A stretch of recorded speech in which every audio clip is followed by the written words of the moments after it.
Okay, we got episode. Hello there. We got episode show number 47A. I noticed Deshaun Gibson is back with the Jaguars. I don't even know when the guy was picked up. I mean, we're going to explore that. The guy's had a long NFL career. Now he's 34 years old. I think John Gaylor said he was hurt, so he may miss some games early. And at most, at a 34-year-old safety, I like the guy being on the roster because I think he can, when he's out there, I think he could uh, be like an outfielder in the defensive backfield and intercept some passes. I believe, but he won't play all the time, and I think he's hurt now. And there's some other players hurt too. By the way, Mad Max's shows mentioned on our ticker. Check out the Mad Max Mix Internet Radio Show Wednesday nights at madmaxmix.weebly.com. 7 o'clock till 9 o'clock p.m. Eastern Time, 6 o'clock to 8 o'clock p.m. Central Time. And you are watching the Teal Shirt Report podcast. Injuries.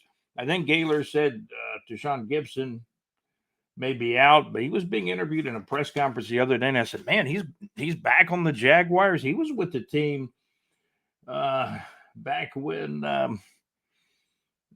you know back in the day, 6 or 7 years ago. He was a high priced in his prime free agent with the Jaguars. He's been on a couple of teams since he left the Jaguars, and now apparently he's back in Duval. We'll have to take a look at his whole career. And I'm mentioning him because he wears what? Number 47. This is episode show number 47A. Excuse the beard. I haven't shaved this weekend yet.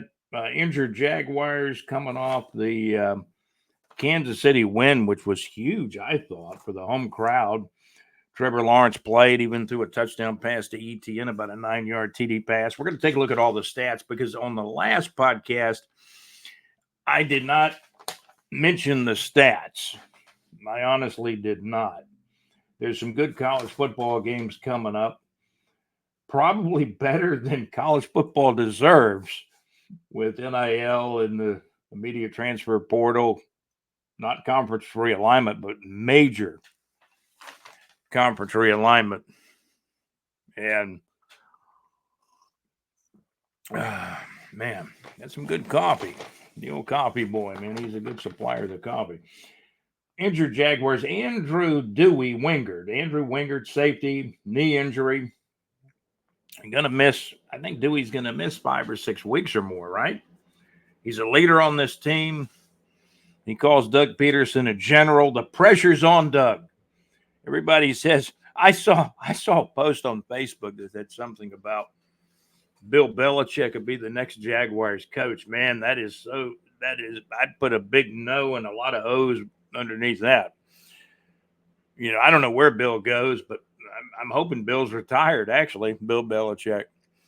He's always trying to get the edge. He's still probably trying to get the edge in retirement. So some of the injured Jags coming out of the Kansas City game, Andrew Dewey Wingard, a knee injury, the safety, who's a big special teams guy, too, for the Jaguars. Antoine Harrison, I'm guessing, will not play in the Tampa Bay game, the second preseason game. He's been in the concussion protocol, but I think he's going to be. I think he's going to be fine. Christian Kirk, a mild calf injury, which kind of means he probably won't play against Tampa Bay. He's being held out precautionary. I think it's just a mild injury. And at this point in the year, you don't need mild injuries to become worse if that's possible. So I will tell you that I've already got the word. I saw one report said Trevor Lawrence will not play against Tampa Bay. That does not surprise me in the least. I thought Trevor might play one game in the preseason, maybe two. Maybe he plays a quarter in the third exhibition game, but he's not going to play in game two now. You're going to see a steady diet of Mac Jones and CJ Beathard. Maybe these guys are fighting for the backup quarterback spot. I wish they could keep all three guys. I think all three of these guys are experienced and are good backups in case Trevor Lawrence goes down. And they're good in the quarterback room, too, because they've seen a lot of football. These are veteran guys. Mac Jones is what now in his his fifth year in the NFL or fourth year in the NFL. I believe it's his fourth year. Same as Trevor, right? Trevor is going into his fourth year. He'll start the massive contract after the rookie deal. He's locked in. Our executive producer, JC, I said, Trevor Lawrence, man, he's going to be a Jaguar the first 10 years of his career. He might be a Jaguar the rest of his career, is what a lot of fans would hope for, that he's successful enough to maybe have close to a Tom Brady career. Maybe not play quite as long as Tom. Who would? The money is there. Trevor's going to make a huge amount of money, as we know. Balky got out the checkbook in the offseason, signed Boy Alakun, the linebacker, to a year deal, even a bigger deal for for Josh Hines Allen, as he's known now. So that's some of what's going on. All of a sudden, the high school football kicked off August 16th in parts of North Florida and South Georgia and beyond. I saw Ed White won their first game, and John Gaylor told me, well, our Ed White Commanders, because he went to Ed White too. I went, much earlier in time than John did, but John went to Ed White, and so we all pulled for Ed White, the Ed White Commanders, who the Washington football team kind of stole our name, the Commanders. But Ed White did beat Jackson. Jackson's been a program that was really down, and then they got up and they got better. And maybe they're down now because Ed White got them. I still don't know. I think that's a preseason game, actually. John Gaylor have to let me know. But Ed White 44, Jackson. And Jackson's the oldest school in Jacksonville. Andrew Jackson lost to Ed White. Our Ed White Commanders 44, the Andrew Jackson Tigers 7, the final score. Okay, so we talked about some of the injuries. There's a couple of things that I wanted to mention that we kind of did not mention in 47. This is officially 47A. And we'll salute to Sean Gibson because I saw he was wearing 47 at his at a press conference that he was involved in. I'm going to have to check his injury status because I'm pretty sure John Gaylor said he may miss some time, but he's on the roster. Does he make the 53? I think that's probably the question. I mean, he's a veteran guy you may want to have around as a backup or a rotational guy. He is 34 years of age, by the way. I did look up that much about him. When Jacksonville got him the first time, I believe he was with Cleveland. He has had a lengthy NFL career. We may have to pull his whole career up like we do with some of the others we talk about. Highlights that we didn't mention last time in 47, and this is episode show number 47A of the Teal Shirt Report podcast. Highlights we didn't mention in the Kansas City win. I believe the Jags defense had at least 5 sacks in the game. And the wide receiver, Brian Thompson Jr., long catch. Now, hit a long catch in the Kansas City game. He's a first-round draft pick, though late in the first round.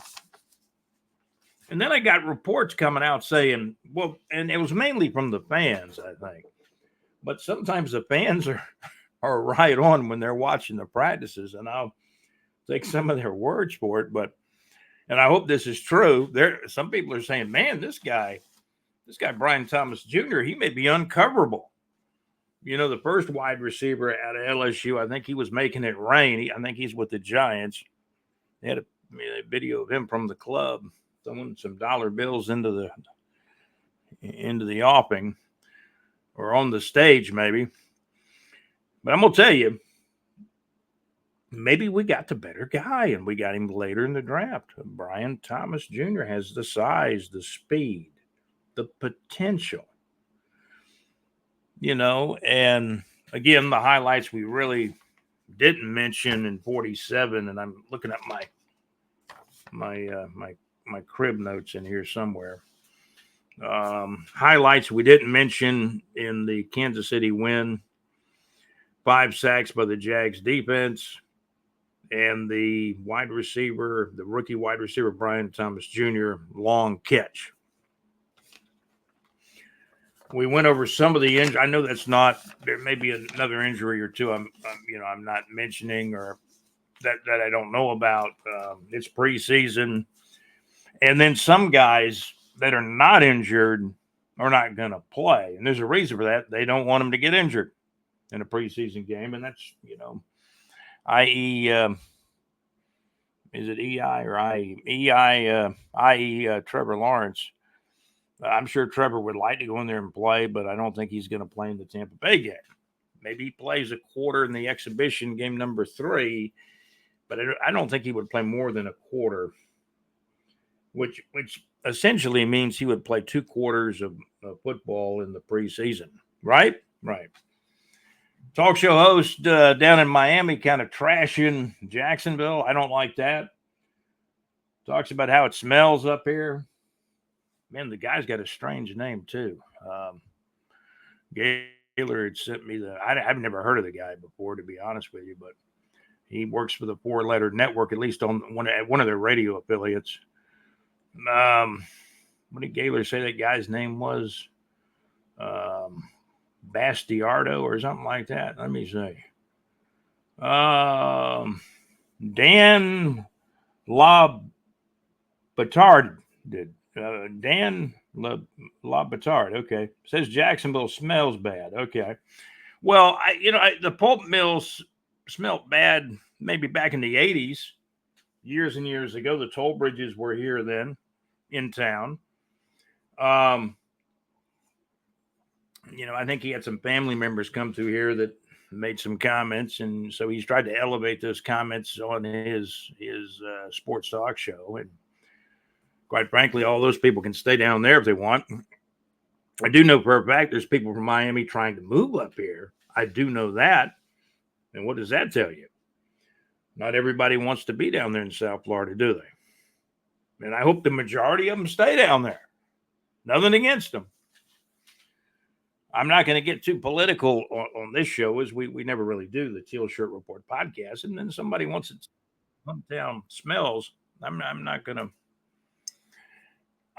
to go for that. So I'm not going to say a whole lot about that guy. I know that game 1's going to be. This may make the game 1 be. The game 1 is always crucial, and it's going to be against Miami, and it's going to be down there. And you got to remember, a lot of folks from North Florida were actually Dolphin fans, including myself, in the early 1970s. A perfect season. Things have changed. Things changed for me ever since the Jags got the team. And we got the franchise in 93, started playing in 95. Everything changed for me then. I mean, I'm not pulling for the Dolphins anymore when we got the team here in Jacksonville. I just had to be honest. But I credit Coach Don Shula for the undefeated season, the perfect season in 72. Nobody's broke that record since. The Patriots came close. The Giants won that one in the Super Bowl, and that ended Tom Brady and Belichick's and the Patriots' hopes of having that perfect season, and they would have eclipsed Miami because they would have won more games, right? But they didn't get the perfect season, no. On the ticker, check out the Mad Max Mix, the Mad Max Mix internet radio show on Wednesday nights at madmaxmix.weebly.com. It starts at 7 o'clock Eastern Time, 6 o'clock Central Time, runs a couple of hours. Great request on that show. And, Max is playing me, Steely Dan, or Atlanta Rhythm Section, or one of those great groups. I heard Max play Pat Blue Cruz the other night. And I heard the first two or three notes of the song, and I said, I knew that was Pat Blue Cruz. I sure did. I'm going to pull up the stats because I really didn't get a chance to go over the stats in the last podcast. We could have, but, we kind of, sometimes the show will go in another direction. The Jacksonville Jaguars started the NFL preseason strong against the Kansas City Chiefs. I do have a box score. I think the box score would probably be the appropriate thing to go to at this juncture. We'll take a look at the box score because, we had talked about Parker Washington having a good kickoff return. We talked, obviously, about C.J. Beathard was 7 for 14, 1 touchdown, no interceptions. He was not sacked. Mac Jones came in 9 out of 11. And, they talk about Mac. Some people say, he doesn't look the best in practice, but he was 9 out of 11 in the preseason game against Kansas City. That's pretty darn good. Beathard had a good game as well. Trevor Lawrence had a touchdown pass, 9-yarder to ETN. C.J. Beathard had a touchdown pass. Let's see, no touchdowns by the running backs. I think Bigsby had 3 carries for 28 yards. I think that's impressive for him, because Longman went for 19. I thought D'Ernest Johnson looked good, 5 carries, 31 yards.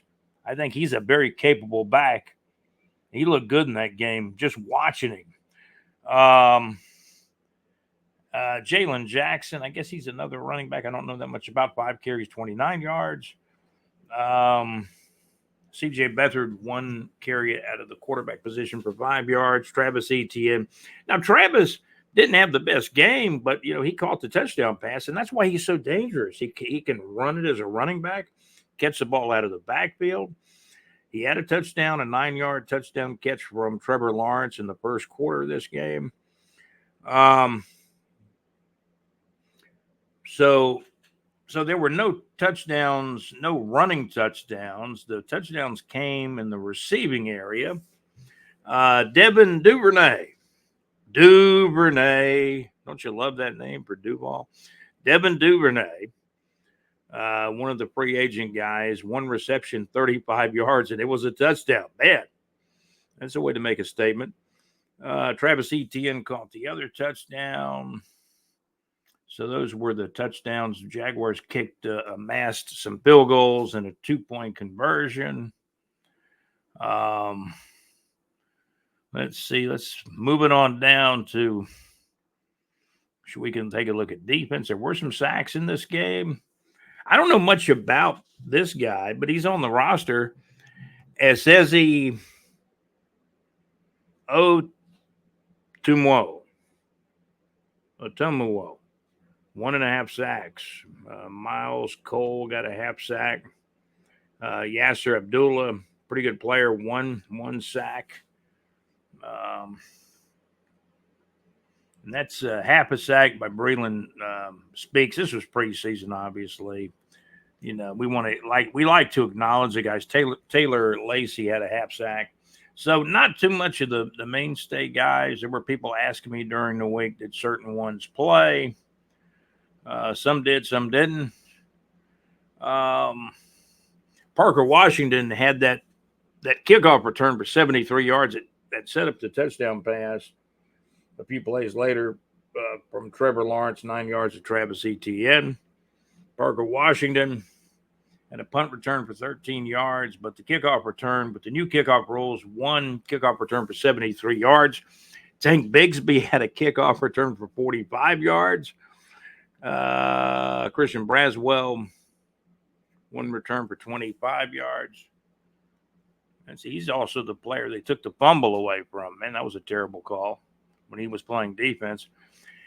Cam Little missed a 62-yard field goal, but other than that, he had the length on it, but missed it. Cam Little, 3 for 4 in field goals, 47-yard long one, 10 points in the game. Logan Cook had a couple of punts, not as usual, 35.5 yards. He'll kick better than that.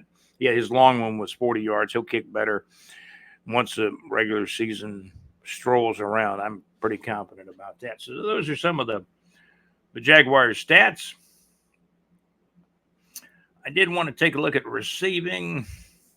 I told you about Duvernay, 1 catch, 35 yards. It was a touchdown. That one was from, I believe, quarterback C.J. Beathard. Brian Thomas Jr. had 1 catch. It stood out, 41 yards. He had like 2 targets. 2 targets in the game, 1 reception, 41 yards for Brian Thomas Jr. They're saying he's uncoverable I think this was mentioned during the practices the practices The Jaguars and Tampa Bay are having combined practices where they're practicing against each other for a couple of games prior to the preseason game on Saturday, August the 17th. And I'll be watching that one, by the way.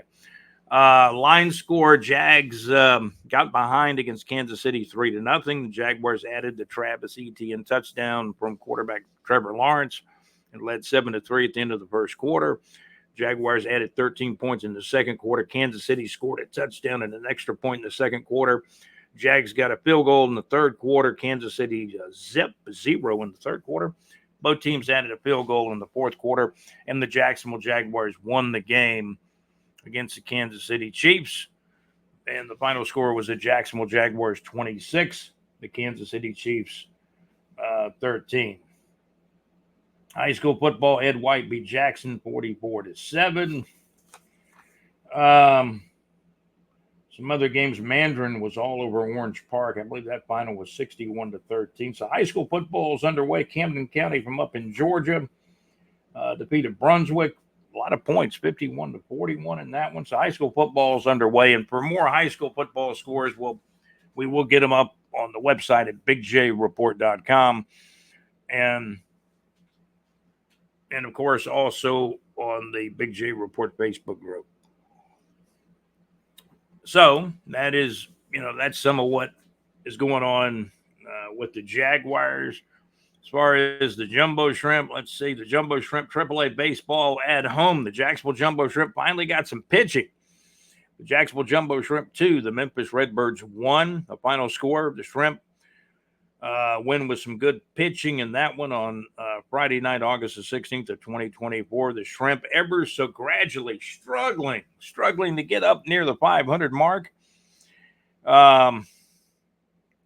Lo and behold, on that post, I did not even mention the record, but we can mention it here in the podcast. The Shrimp are now, let's take a look at what the Shrimp are. The Shrimp are actually 57-59 on the long AAA baseball season, which will continue. I believe AAA baseball goes through the end of September.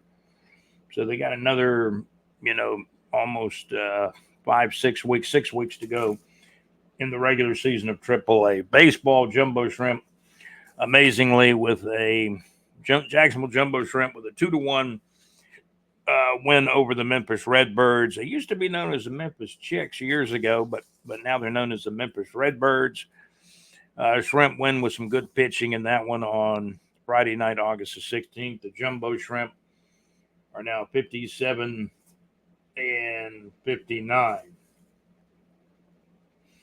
College football games coming up.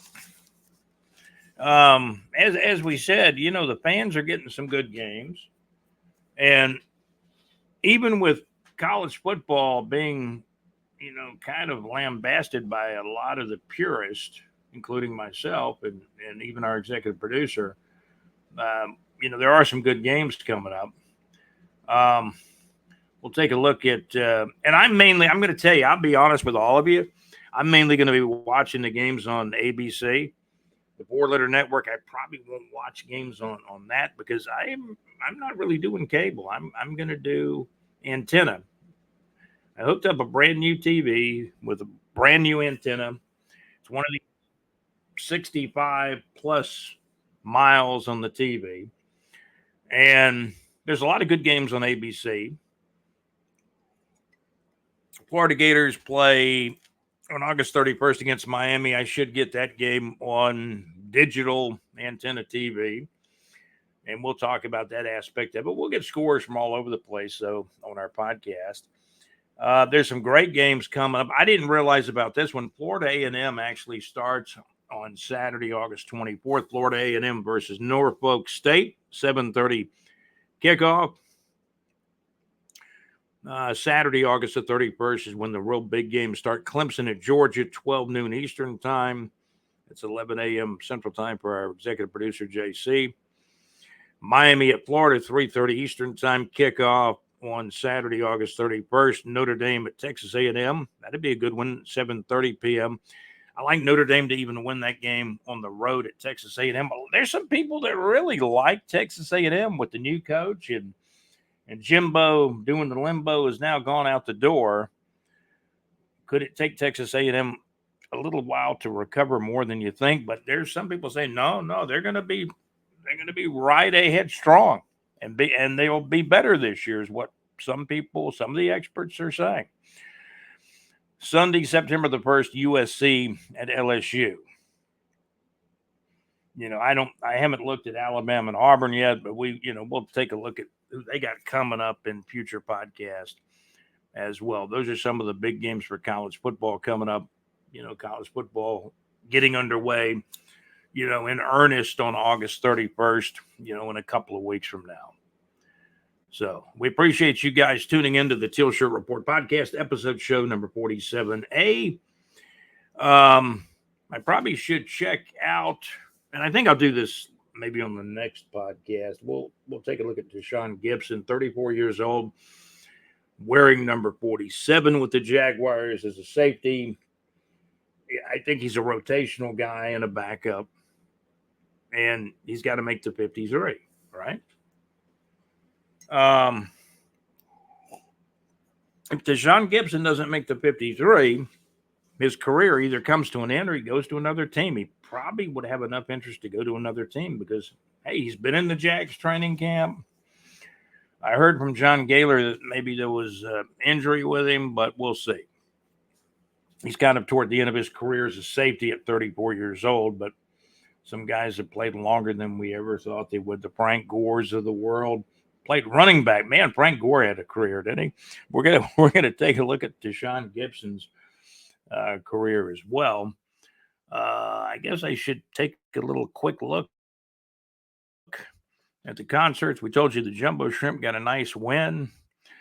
You can check concerts too at bigjreport.com. You go to the website, go to our website, bigjreport.com Neighbors 2 section. We got a sports section on there, our main section with the 24/7 North Florida weather, brought to you by Saucer Realty and Capital for your real estate needs here in North Florida. Remember Larry Saucer for your real estate needs in North Florida. Go to our website. There's a link for Saucer Realty and Capital in the 24/7 North Florida weather. So taking a look at some concerts quickly as we like to do. The Christopher Cross Show was completed in Jacksonville back on August the 7th. I talked to a guy that went and some good reviews. He said his comment was Christopher Cross had a lot of guitar players, a lot of guitars in the show, and it was really good. And the song sounded great, just almost like the old days. But it was live. It's hard to pull off live as good as studio, as most of you know. The Christopher Cross Show back on Wednesday, August 7th of 2024 was at the Florida Theater here in Jacksonville, Florida. We did, again, get some good reviews on that recent Christopher Cross Show here in Jacksonville back on August the 7th of 2024. The music group Crowded House will be performing at the St. Augustine Amphitheater on Thursday evening, August the 29th of 2024 at 7 o'clock p.m. Here's a good one, Hootie and the Blowfish on Friday evening, September the 27th of 2024 at 7 o'clock p.m. There's singer Darius Rucker, who does solo projects too, at a show during the SEC Championship football game weekend last year in 2023, and the SEC Championship game is played, typically the first week in December or the first weekend in December. But Darius Rucker is going to be with the old bandmates Hootie and the Blowfish on Friday evening, September the 27th of 2024 at 7 o'clock p.m. at the VyStar Veterans Memorial Arena here in Jacksonville, Florida. Men at Work. You remember the group that did that song, Who Can It Be Now? And a Vegemite sandwich and all that type stuff. Men at Work coming to Jacksonville, Florida in just a few weeks on October the 16th of 2024 at 7 o'clock p.m. to the historic and world famous Florida Theater in downtown Jacksonville, Florida Theater on Forsyth Street in downtown Jacksonville. Here's a hidden gem, Lou Gramm performing soon in Mount Dora, Florida. That is the Lou Gramm of Foreigner. Graham spent many years with the group Foreigner. Lou Graham performing soon at the Mount Dora, Florida Community Building in Mount Dora, Florida. Mount Dora, Florida is located just a little northwest of Orlando. So if you're going from Jacksonville, maybe even closer or close enough for the Panhandle folks to go there from North Florida. Mount Dora, Florida, located just a little northwest of Orlando, as we mentioned. So it's probably might still be a 2.5 hour drive from Jacksonville, but probably well worth the drive. Lou Graham had a great solo song years and years ago called Midnight Blue. It's probably one of my top 100 songs of all time, Midnight Blue by Lou Graham. The Lou Graham Show is scheduled now for Friday evening, October the 25th of 2024 at 7 o'clock p.m. And one of our executive producers' favorite bands, not his favorite, because I heard on his show live in the pub with JC on Thursday night that his favorite group was Def Leppard, but I know Night Ranger's up there. Night Ranger will be performing in Orange Park, Florida at the Thrasher Horn Center in Orange Park, Florida on Saturday, October the 26th of 2024 at 7:30 p.m. I had a chance to see Night Ranger at least part of the show, the first several songs. I was on the fourth row at the Florida, in the DD section. Night Ranger, man, they have some energy, some great guitar players. Man, they have a lot of fun doing what they do. And when you watch Night Ranger performing, then you know why they've done it so long. Famous for their song Sister Christian. Night Ranger will be performing in Orange Park, Florida at the Thrasher Horn Center in Orange Park, Florida on Saturday, October the 26th of 2024 at 7:30 p.m. Jacksonville Iceman Hockey returning, I believe, in October at the VyStar Veterans Memorial Arena. So a lot of great things coming up around the corner. College football getting underway in just a few days from now, and we'll cover it. We'll cover SEC football, mainly college football, but first and foremost, we cover the Jacksonville Jaguars. And they got a game with Tampa Bay. We'll talk about it on the next podcast, obviously. The Tampa Bay game will be today on August 17th. Jaguars, it doesn't mean much, but they're 1-0 in the preseason. So the first preseason game put a good taste in everybody's mouth as far as Jacksonville Jaguars fans go with the 26-13 win over the Kansas City Chiefs. I'm looking forward to the season. There's a lot of pressure on Coach Doug Peterson to win. I think the owner came out and said there's no excuses after the collapse last year, where the Jags lost 5 of their last 6 games going down the stretch and came up short of making the playoffs. So this is a critical year. I see the Jags 10-7. They could win the division at 10-7 or get a high wild card. That is my hope. If Coach Doug Peterson and the staff and the players get more than 10 regular season wins, it will be a monumental success. I think they need to go at least 10-7. Just like I talk about, Coach Billy Napier needs to go 7-5. I think the Jags have done enough in free agency, and they got to hope the draft picks pan out, like Brian Thomas Jr., the first-round wide receiver, who they say, the fans are saying he's uncoverable, as the Jaguars have practiced against who? The Tampa Bay Buccaneers up here in Jacksonville, getting ready for the game Saturday, August 17th, and we'll be here to talk about it on the Teal Shirt Report podcast. We're audio all over the place. Go to our website, bigjreport.com. You'll find the audio version.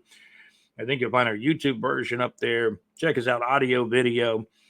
Our executive producer says, man, we got to be all YouTube. Okay, well, we are, but we're the audio version's out there too. And we're getting close to 10,000 listens with the audio version of the podcast, but we're on YouTube now. Search us. Our executive producer does a tremendous job. I give him a hard time. He gives me a hard time sometimes, but we kind of mesh good together. You guys have a great day. Says our recording is at about 34 minutes. Brother JC, our executive producer, want to thank our executive producer, JC, Alex Nunnery, another producer, our correspondent and contributor, Mr. John Gaylor. Thank you so much. Special thanks to our sponsors, the MadMaxMix.weebly.com. LakeviewFallHits.com. Great internet radio where it's all good. And if you're looking to buy a home, sell a home, the guy I would contact, if I was a decision maker, I would contact Saucer Realty and Capital. Keep that in mind, those of you listening, because he's going to get the best price for your home. If you want to buy a home, he's going to get you in a good home. He's fair and knows how to handle things. Saucer Realty and Capital, my good friend Larry Saucer. That's going to do it for the Teal Shirt Report podcast this time around. Next time you see me, I'll probably be fully shaven. We'll probably comb the hair a little bit too. And of course, you guys on the audio version can't see all that, and that's probably a good thing. You guys have a great day, man. College football, SEC. You know who the top four teams. You know who the top four teams are. We told you, Georgia, Bama, Texas and Ole Miss. And I will say this about the Florida Gators in closing. All the books I saw, I've seen like 3 different books, and they've all got Florida 10th, 11th, or 12th in the conference. I think Phil Steele's book was the friendliest to the Gators, saying the Gators could have a winning season, which would be 7-5, which means you win the non-conference games. But how many conference games do you actually win? So Florida finishes 12th in the conference. That's going to be bad news for Coach Napier. And then I see these rumors come out that, man, they might fire him early in the year. What's going to happen to Mr. DJ Lagway, the 5-star? He might be going somewhere else if they fire Billy, right? So you gotta think these things through. You got a guy coming back, Graham Mertz, who's not going to hurt you. He's not going to throw many interceptions, and the offense will improve dramatically if Florida can find a wide receiver that can exceed expectations and be a guy the defense has to account for. That's critical. Like Florida had Wes Chandler years and years ago. They had Chris Collinsworth. These are guys you had to account for. Nat Moore was a running back in the early 70s that the late coach Don Shula, when he went to the NFL, made him a wide receiver. That's Florida football.